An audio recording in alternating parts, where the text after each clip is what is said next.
Zaproszą na interesantną sprawkę przy szolce tyju z lejem swaczyną. Żyć Boże do tych wszystkich, którzy nas będą oglądać, mam taką informację, że dzisiaj mam tutaj pana redaktora, publicysty, człowieka, który jest, jakby to powiedzieć, człowiekiem wszechstronnym w kulturze śląskiej. Jerzy Ciurlok. Jeszcze jedna rzecz, czekajcie, żeby mi nie uciekło. To ostatnio była jego dziecko, polecam. Josia to kupił na dzieciątko i jak będzie na zajączka, na hazoka, to też tam możecie kupić swoim dzieciom i z tym, co się interesują po śląsku. A teraz Kikowu, dam cię głos, powiedz mi. Na hazoka to już może będzie drugą część, mam taką nadzieję. Aha, to będzie się 2 tomy kupić. Ja. To fajnie. Widzicie, także tu i humor i tego. Ale ja nie ino z kuli tych książki sam pana redaktora zaprosił. Ja go zaprosił z kuli takich rzeczy, że on jest znawca kultury śląskiej, szczególnie tej śląskiej, takich, że wiesz, że było coś po śląsku, że po śląsku było tak czy inaczej, mo to ta wiedza dosyć ugruntowano. I wiem, że obyczaje na Śląsku, my już wszyscy wiemy, pan redaktor, ja, wy też, mam nadzieję, że dzieciątko to jest ino tukę na Śląsku i we Czechach. No we Czechach mają Jerzyszka. Jerzyszka, no ale nie, genau to samo. No, afera z tym Jerzyszkiem, bo chcieli to tam zamienić, zamerykanizować się chcieli i Czechy. I co jest najdziwniejsze, że Czesi, którzy są społeczeństwem ateistycznym, to oni strasznie się oburzyli i o tego Jerzyszka tak walczyli, jakby to był najbardziej katolicki albo protestancki kraj w Europie. No, I uratowali go. Uratowali. A ja pamiętam takie czasy, że jak był bajtlem, to chcieli nam wcisnąć Dziadzie Maroz. Aha. Nie? I nawet było Mikołaju nie było gotki. I na Śląsku też był taki opór, może nie państwowy, nie ten, ale społeczny, że tego dzieciątka Jezus nie wyszarpali sam ze... Leon, ja nie wiem, czy my czasem nie przesadzamy w tych opiniach, bo wiesz, ja tego Dida Maroza też pamiętam, ale ja nie pamiętam, żeby mi ktoś chciał Mikołaja zamienić na tego Dieda Maroza czy dzieciątko. Prędzej te dzieciątko na aniołka takiego warszawskiego mi chcieli zamienić, albo na gwiazdka krakowsko, niż na tego Dieda Maroza. Died Maroz, no to on się pojawiał w telewizji, pamiętam, w tych programach, zresztą bardzo fajnych programach noworocznych z ówczesnego Związku Radzieckiego. Zresztą ten Died Maroz to jest postać bajkowa na terenie Rosji. Ona tam występuje. To nie jest żaden twór komunistyczny. Komuniści go próbowali przyswoić w miejsce tych innych obyczajów. Zostawmy to, bo to nie uczyniło na śląskiej kulturze i w śląskiej mentalności praktycznie żadnych skutków to nie odniosło. To jest tak poprawnie politycznie dzisiaj jest zgodać, jakby to byli męczeni przez tego Dieda Maroza. To nie jest prawda, bo Santa Claus dzisiaj nos bardziej gnębi niż ten Died Maroz. To jest o wiele większe zagrożenie dla naszej kultury, dla naszej obyczajowości, niż kiedykolwiek był ten Died Maroz. Także dejmy sobie tym święty spokój, a pogadajmy o tych śląskich obyczajach. Ty masz recht, bo ten Santa Claus jest tak wciskany, ten krasnal przerośnięty, że to aż szypi, ale bo wiesz, ja ci powiem, ten Died Maroz, on był tak wprowadzany od frontu, wiesz, a ten Santa Claus, to on tak od zadku się wciska. Od zadku najgorzej. I on się tak wcispierna już, że... Ja nie lubię tego przerośniętego krasnoludka. Ja nie cierpię. Nie bardzo tym bardziej, że na Śląsku to Mikołaj przyłazi 6 grudnia, nie? A na Wilio to ale mamy swoje dzieciątko. Dobra, ale teraz jeszcze dobrze. Ale to dzieciątko oczywiście to też nie jest to, co na Śląsku z tym okresem świąt godnych, bo tak my go domy, a godnych, czyli godowych, czyli rocznych, dorocznych, bo to ze starosłowiańskiego jest. Ty się tu przedstawił jako znawcy, specjalisty, no to toś przesadził trochę. Ja jest człowiekiem, który się bardzo interesuje tym wszystkim i staram się poznawać, to znaczy jak ja o czymś godum, to najpierw staram się coś przeczytać na ten temat, bo jeśli chodzi o Śląsk, o kulturę śląską, o historię śląską, to dużo jest takich, co najprzód go dają, a potem i tak nie czytają jeszcze. Mimo, że że im się godo, że nie mają racji, ale i tak tego nie sprawdzają. To są tacy mądrzy sami z siebie, ale nie będziemy ich tu wymieniać.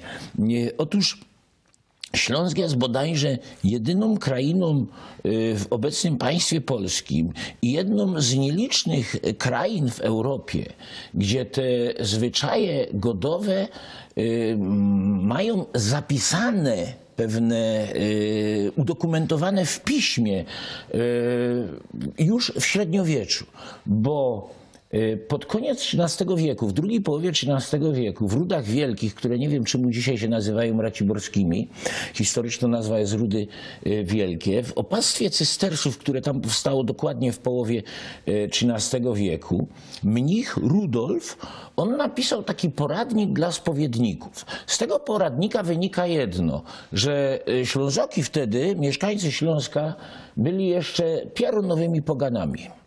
I ten poradnik między innymi służył spowiednikom, żeby wiedzieli, o co tych swoich wiernych się mają pytać, nie? Jak oni to grzeszą tymi kultami pogańskimi, tymi gusłami roztumajtymi. I tam się między innymi znalazł fragment dotyczący Bożego Narodzenia, gdzie tenże Rudolf pisze, że w dzień Bożego Narodzenia zastawiają stoły dla Pani Niebios, ale to nie jest Przynajświętsza Panienko, ona się nazywała Pani Holda. Tak to ten mnich Rudolf zapisał. Co my wiemy z tego?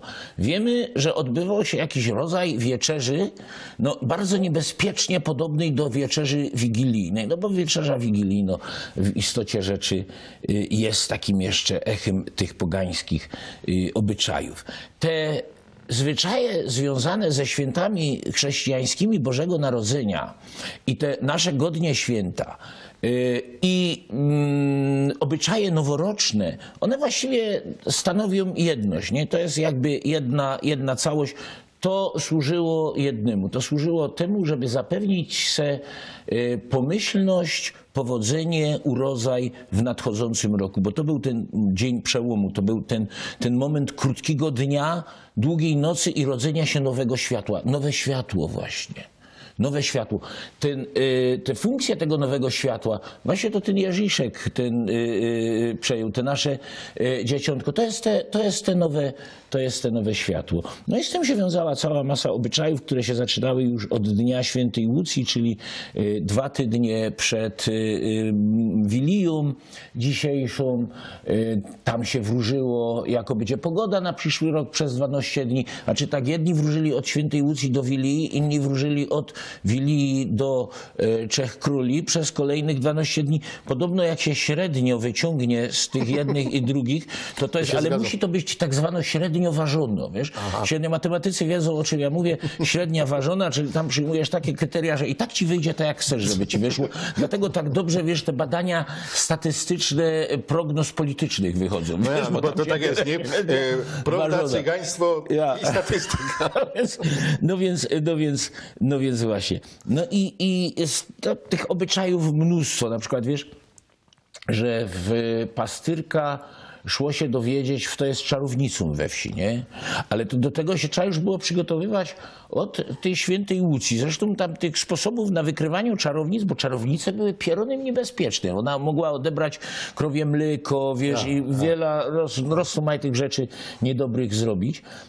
I trzeba się było przed nimi jakoś ustrzec, trzeba je było poznać, nie?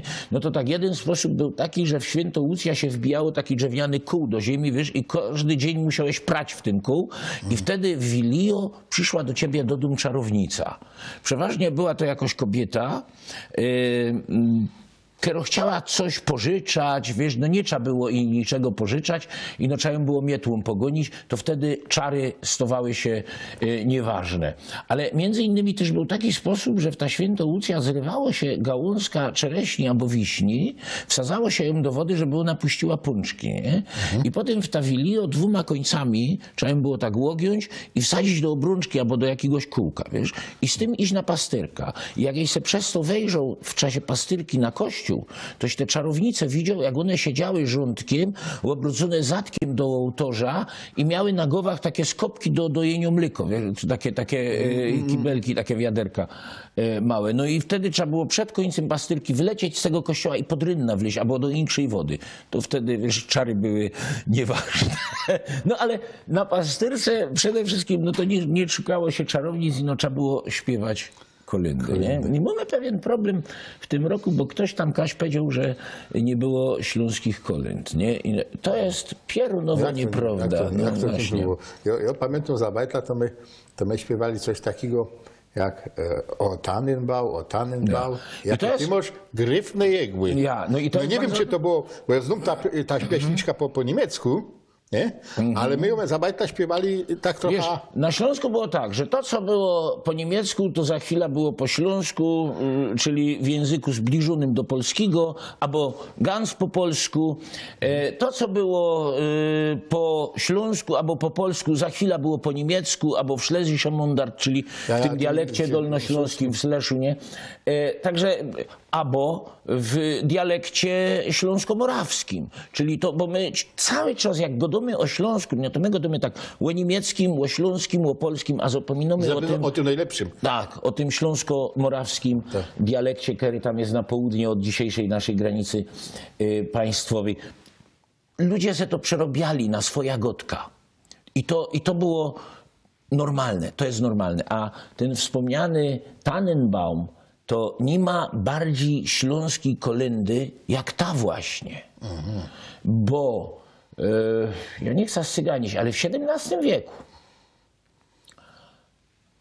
została ona na Śląsku napisana i nawet znany jest autor słów. On się nazywał Francik albo Frank, jak kto woli.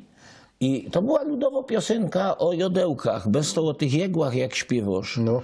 To jest pierwowzór, bo przecież choinek wtedy na Śląsku jako tego obiektu świątecznego to jeszcze nie za bardzo było. Znaczy one się zaczynają pojawiać w XVII wieku, bo to z Alzacji zwyczaj przyszedł, ale tak naprawdę to dopiero w XIX wieku zaczyna ta choinka królować wśród tych. Czyli, że ta piosenka ludowo o jodełkach, to ona bardzo pod ta choinka potem przypasowała i to, co ty o tych jegłach śpiewasz, to genau tak... No ja, ale to genau tak jest. Ale wiesz, są starsze kolędy śląskie, są tak stare, że nie wiemy, jak bardzo one są stare. One są średniowieczne. Ale żeby do tego dojść, to zacznę od drugiej struny, od zadku, wiesz. Adam Mickiewicz w zbiorze ballad i romansów ma taką ballada, ona jest 13 w kolei w tym zbiorze, nomen omen 13, która nosi tytuł Lilie.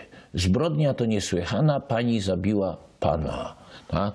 O tym wydarzeniu pisał Jan Długosz w swojej kronice w XV wieku, że ono się rzeczywiście zdarzyło gdzieś tam w okolicach Łęczycy, że jakoś kobieta ze swoim kochankiem zabiła swojego męża, potem brat tego męża się na nich pomścił. Na Śląsku ta pieśń jest znana od średniowiecza w 10 co najmniej wersjach. 10 wersji zostało zapisanych z różnych okolic Śląska. Między innymi z okolic Pszczyny jest wersja taka: przyszła z Polski nowina, pani pana zabiła, co by świadczyło o tym, że to tamtego wydarzenia dotyczy. Wydarzenie było ważne, bo tak jak napisał Jan Długosz, od czasów zaprowadzenia chrześcijaństwa na naszych ziemiach takiej zbrodni nie było. Czyli, że było to uważane za bardzo wielką zbrodnię, dlatego to doczekało się tylu opowieści. Dziwne, że wśród utworów ludowych w Polsce za bardzo nie występuje ten utwór, a na Śląsku aż w 10 wersjach, co by świadczyło o tym, że rzecz była znana i tak. Ale forma zapisu tej ballady została wzięta z kolędy. Czyli po prostu ten układ tekstu bo bardzo często tak jest, że religijne pieśni są przerabiane na świeckie, A świeckie i na odwrotnie. religijne. Nie? Na przykład pójdźmy wszyscy do stajenki, pójdźmy wszyscy do lodówki. Tak to zostało współcześnie, do pasztetu i parówki. Nie? No, więc to tak się przerobiało rozmaite rzeczy. I otóż w średniowieczu zapisał, jak się to, żeby być wiernym. To jest uwspółcześniono wersja, czyli gdzieś mniej więcej XIX-wieczną. Stała nam się nowina, nigdy taka nie była, Maria syna powiła, panieństwa nie straciła. Taka jest pierwsza zwrotka i ponad wszelką wątpliwość wiadomo, że jest to kolenda zapisana w średniowieczu na Śląsku. I takich kolęd, które zostały w dawnych wiekach zapisane, jest bardzo dużo w różnych językach. Nie? Bo tak jak mówię, one były tłumaczone w zależności od potrzeb ludności na danym terenie. Ja tu mam taki śpiewnik ewangelicki, a ewangelicy śpiew mają w ogromnej zocy i to, że na Śląsku jest taka wielka kultura muzyczna, to między innymi reformacji zawdzięczony.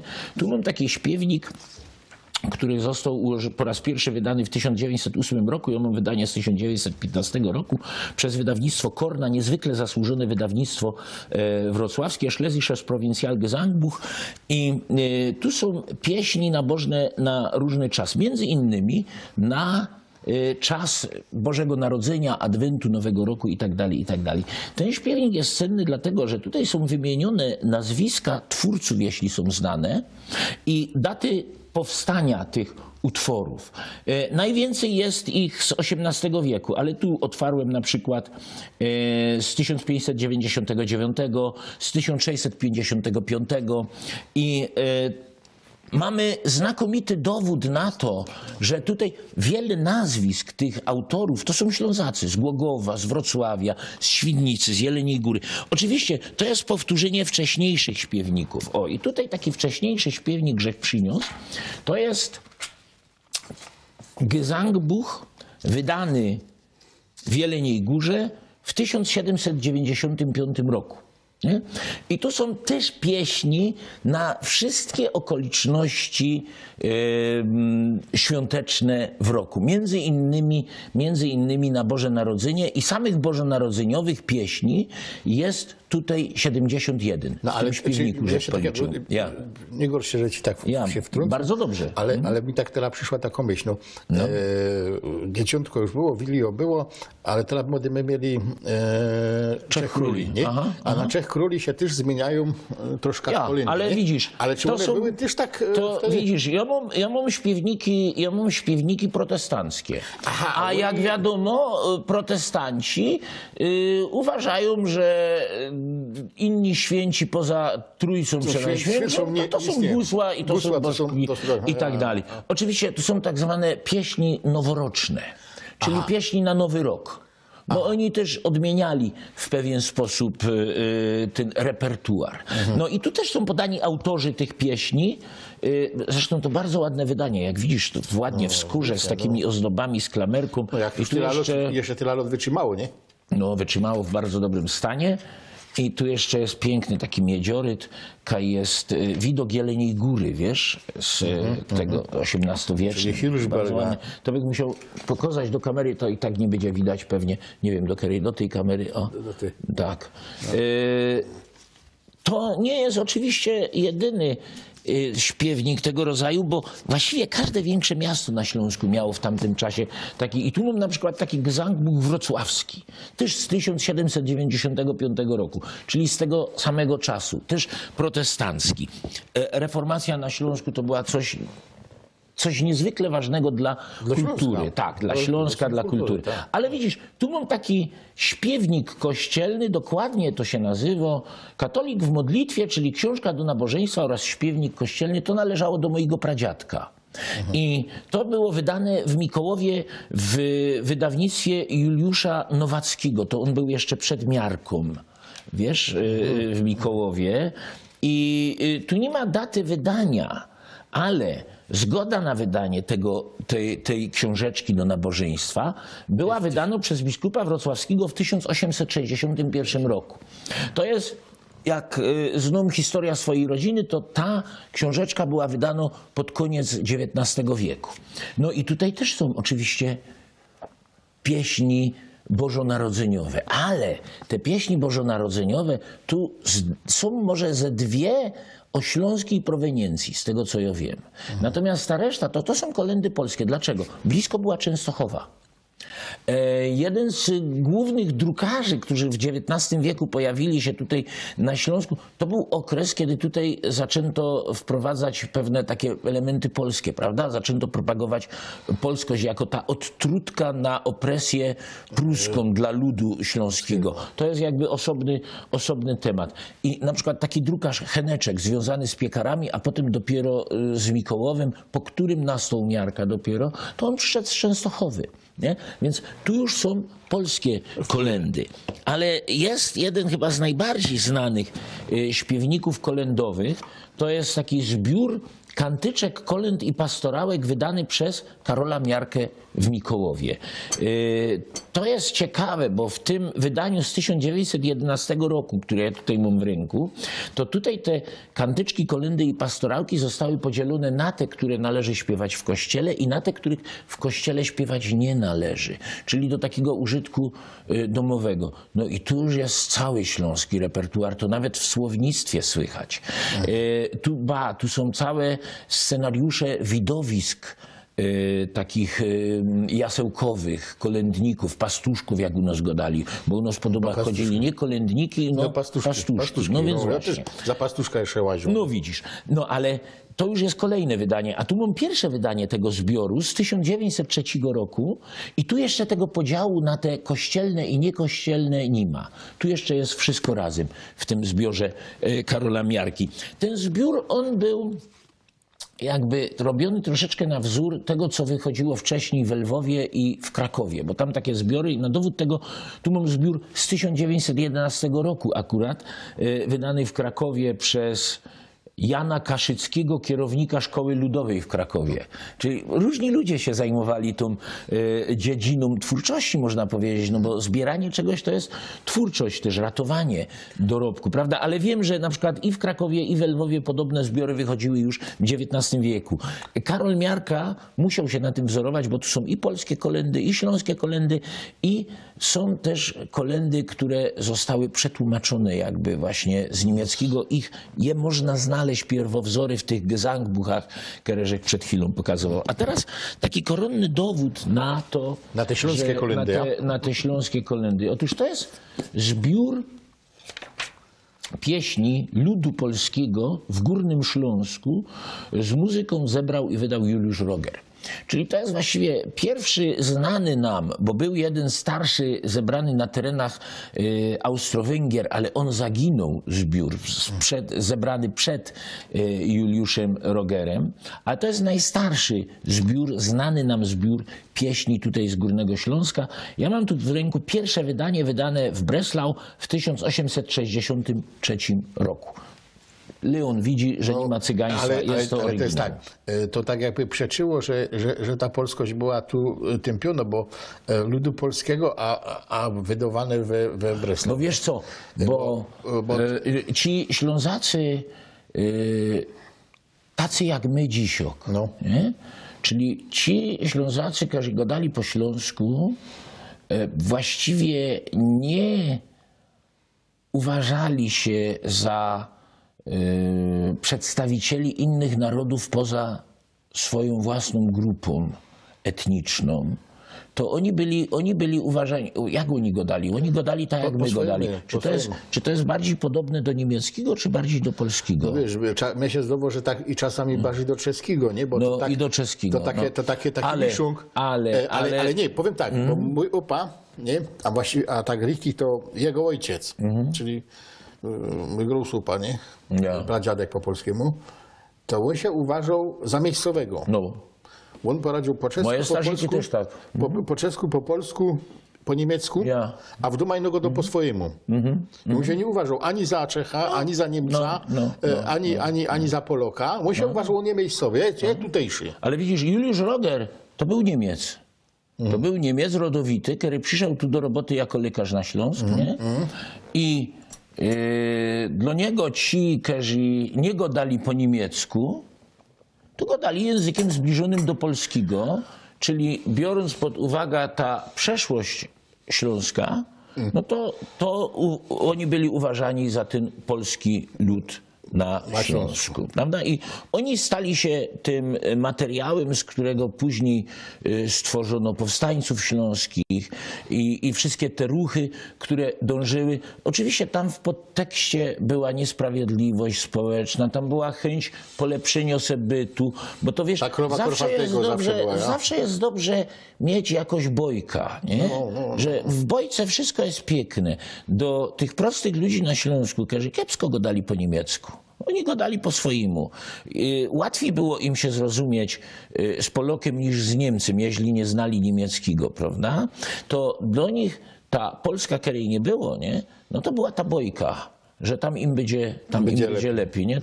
To była też ta przyjęta, na którą... To, co zawsze ja godzę, że nie wygrywają pieniądze, wygrywają idee, No więc a właśnie. nie prędzej wygrywają idee, które mają pieniądze. No więc właśnie, no tak to jest. Zresztą wiesz co, w tym samym czasie, jak Juliusz Roger zbierał te swoje pieśniczki, znaczy te nasze śląskie pieśniczki, nie? On tak był zakochany w Śląsku, że on się nauczył po śląsku, nauczył się po polsku i mógł to wszystko zapisować.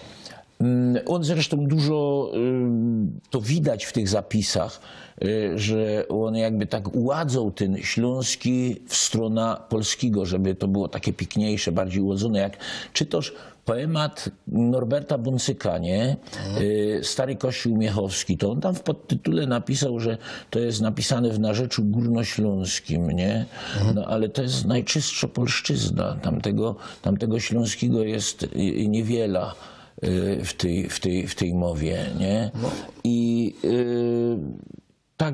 także zawsze ci ludzie chcieli, żeby ten ich język był piękniejszy, nie? Taki bardziej literacki, a mieli kontakt z literaturą polską. No więc, ale wiesz, w tym czasie, jak tutaj był Juliusz Roger na Śląsku, to tutaj też działał taki językoznawca przysłany z Warszawy, nazywał się Lucjan Malinowski. Młody synek wysłany został tu do zapisywania właśnie śląskiego. I on zapisywał ten śląski, jeździł po całym Górnym Śląsku, przyjechał do Mysłowic i od Mysłowic, wiesz, aż tam do Kluczborka i dali. I co przez całe Cieszyńskie, co Kaj mu to powiedział, to on to wszystko zapisywał. Zapisywał to między innymi znakami fonetycznymi, to też wiemy jak to mogło mniej więcej brzmieć. On tu przyjeżdżał bardzo wystraszony, bo to był młody synek, a wysłali go no tak jakby do afrykańskiej dżungli, nie? Do nieznanego kraju. On nie wiedział, że jedzie do kraju znacznie wyżej cywilizowanego niż ten, z którego przyjechał. Nie? No w każdym bądź razie był trochę wystraszony, ale się okazało, że nie ma żadnych problemów, że żaden mu tu krzywdy nie robi, nie? Że ze wszystkimi się poradzi dogodać. Że nie mamy rogów, nie? On się najbardziej bał, że się nie będzie poradził dogodać, nie? A on się na tych śląskich wsiach dogadował. I kiedyś w Szynku we wieczór, no sobie wieczór po robocie miał robić, no szedł do Szynku, tam sobie jeszcze mógł pogadać, nie? Z takimi ślązokami, gospodarzami, włościanami, jak to się go dało. Se osprawiał przy keluszku, nie? I zwierzył im się, nie? Że on taki wystraszony tu przyjeżdżał. A on nie wiedział, że tu same Poloki są, nie? No i to jest w pamiętnikach tego Lucjana Malinowskiego. Ten jeden z tych gospodarzy tak na niego wejrzał poważnie i powiedział mu tak: a jakie Poloki? Tak jak mnie słyszysz taką gotką, jakie Poloki? Przeca tu nie ma Poloków, my są Prusoki. Nie? Więc to świadczy o tym, że co innego świadomość państwowa, a co innego swoja świadomość domowa, swoja własna kultura etniczna.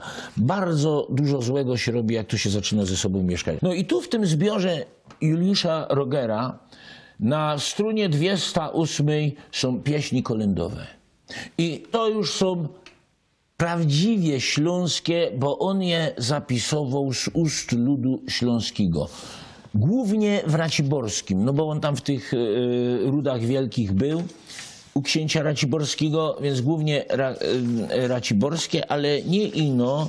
Są tu też z Lublinieckiego i z Bytomskiego i z Rybnickiego. I na tym, drodzy fany śląskości, musimy kończyć, bo no już gadają, że koniec z pomboczkiem. Na dzisiaj to by było już i tyle. Co Cię zaproszę do oglądania zaś.